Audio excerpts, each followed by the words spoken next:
Baik, kita lanjutkan. Pada video kali ini kita akan memulai pembahasan mengenai aproksimasi diskrit, yaitu salah satu cara untuk mengaproksimasi distribusi posterior dari mean dan variansi pada model normal. Jadi prosedurnya seperti ini. Jadi kita misalkan sigma tilde kuadrat ini adalah presisi, yaitu inverse dari dari variansi. Kemudian coba dibuat. Jadi kita coba ikuti saja pembahasan di buku ini. Jadi ingat bahwa distribusi posterior dari sigma kuadrat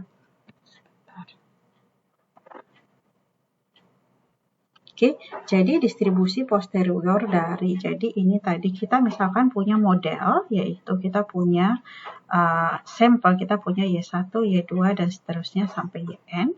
Kemudian kita punya modelnya bahwa YI ini berdistribusi normal dengan mean-nya theta dan variansinya adalah sigma kuadrat. Dan di sini permasalahannya adalah kita ingin mengestimasi theta dan sigma kuadrat secara bersama-sama, dan salah satu caranya adalah dengan metode Bayesian. Jadi dengan metode Bayesian tentu saja kita harus mengspesifikasi prior dari theta dan sigma kuadrat. Terus kita punya data, dari sini kita punya sampling model, yaitu ini, dan nanti kita akan mencari distribusi posterior dari theta dan sigma square. Jadi posterior dari si theta dan sigma square given data. Ini tuh seperti apa sih bentuknya? Jika kita sudah bisa mendapatkan distribusi posteriornya, maka di sini kita bisa melakukan inferensi mengenai theta maupun sigma kuadrat. Yang dimaksud dengan data adalah ini. Nah metode atau aproksimasi diskrit adalah salah satu cara untuk mengaproksimasi distribusi posterior. Nah, sekarang kita lihat pembahasannya. Sigma tilde kuadrat itu adalah presisi, dan katanya ingat bahwa distribusi posterior dari theta dan sigma kuadrat, jadi harusnya ini adalah sama dengan joint distribution dibagi dengan marginal distribusi dari data. Jadi ingat saja kita punya kembali konsep sederhana PA syarat B adalah PA iris B per PB. Nah, dalam konteks ini A-nya adalah ini, B-nya adalah ini. Sehingga kita bisa dapatkan ini harusnya ini sama dengan joint distribusi dari theta sigma kuadrat data dibagi dengan marginal distribusi dari data. Nah, kemudian which does not depend on the parameters. Jadi yang ini kan hanya fungsi dari distribusi dari data Y1 sampai Yn, tidak bergantung pada parameter theta maupun sigma kuadrat. Sehingga jika kita ingin mendapatkan, jadi di sini triknya adalah relative posterior probabilities of one set of parameters to another set of parameters. Jadi kalau kita mau lihat perbandingan relatifnya, digunakan sifat ini, ini posterior untuk suatu theta 1 dan sigma 1 tilde kuadrat. Ini tentunya menggunakan ini hubungan yang kita dapat di sini adalah join distribusi dari theta, sigma tilde, dan data dibagi dengan distribusi dari data. Demikian juga untuk theta 2 dan sigma kuadrat. Dan karena ini data adalah fix dan tidak bergantung pada parameter, maka ini kita bisa coret sehingga hasilnya hanyalah rasio dari dari dua joint distribution untuk masing-masing nilai theta dan sigma. Nah, sekarang apa keuntungan dari menggunakan bentuk ini? Kita bisa lihat, berarti ini yang join ini kita bisa gunakan kembali prinsip sederhana PA iris B gitu ya. Jadi misalkan kita punya ini dua kejadian bersama-sama, kalau dipandang sebagai urutan kejadian bisa saja A dulu terjadi, kemudian sesudah A terjadi baru B terjadi. Itulah PA dan B. Nah, ini juga kita bisa tuliskan, kita bisa gunakan hubungan itu untuk mendapatkan bentuk ini, yaitu join dari theta, sigma tilde kuadrat, dan data.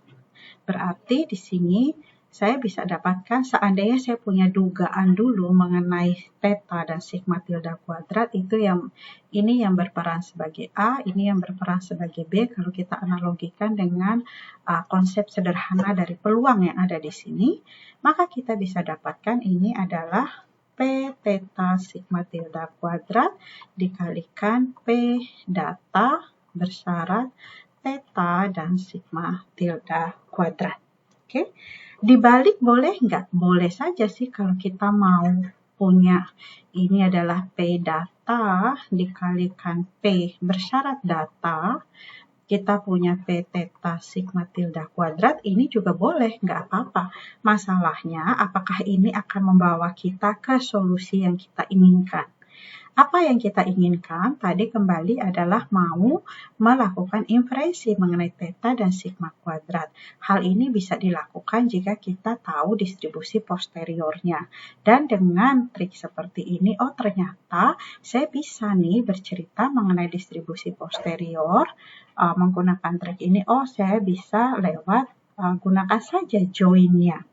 Nah, dari join distribution itu, kalau saya menggunakan ini, pertama, saya tidak tahu ini seperti apa bentuknya, gitu ya. Yang ada di sini, ini bukan P data, tapi ini sampling model. Sampling model artinya adalah sebenarnya P data given parameter. Sementara kalau ini marginal dari data, ini sebenarnya adalah integral dari P data dan si parameter untuk seluruh nilai parameter yang mungkin. Wah, susah sekali, saya tidak perlu itu, gitu ya. Nah, kalau yang di sini bisa membantu karena ini adalah dari prior kita yang menspesifikasi, yang dari sini ini kan adalah sampling model yang kita punya di atas ini.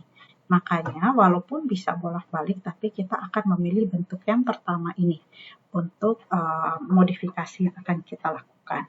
Oke.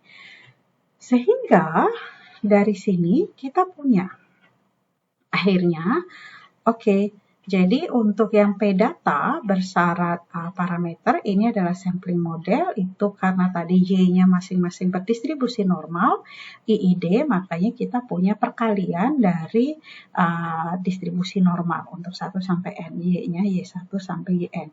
Itu adalah komponen yang ini.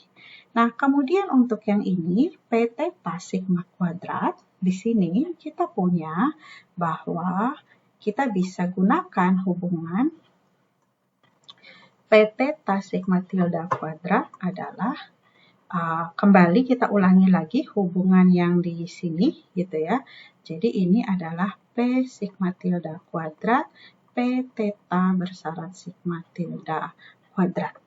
Gitu. Jadi yang ini kita tadi gunakan pembahasan pada materi sebelumnya, di bab sebelumnya ya, yang ketika kita melakukan membahas mengenai model normal bersyarat variansi, kita bisa gunakan ini, dan ini kita bisa gunakan yang semi conjugate gitu ya. Jadi di sini kita dapatkan ini distribusi normal, yang ini adalah distribusi gamma.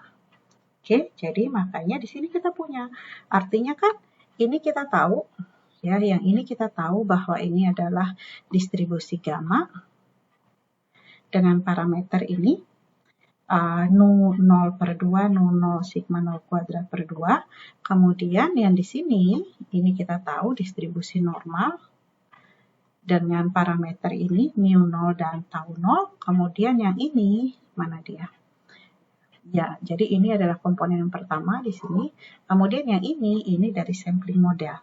Jadi kita tahu dari sampling model ini adalah distribusi normal. Artinya apa? Berarti ini kita bisa dapat, ini kita bisa dapat. gitu ya. Yang berarti kita bisa sebenarnya dari sini rasio dari posterior. Nah, dari sinilah pendekatan kita untuk si posterior itu sendiri. Jadi bagaimana cara kerjanya?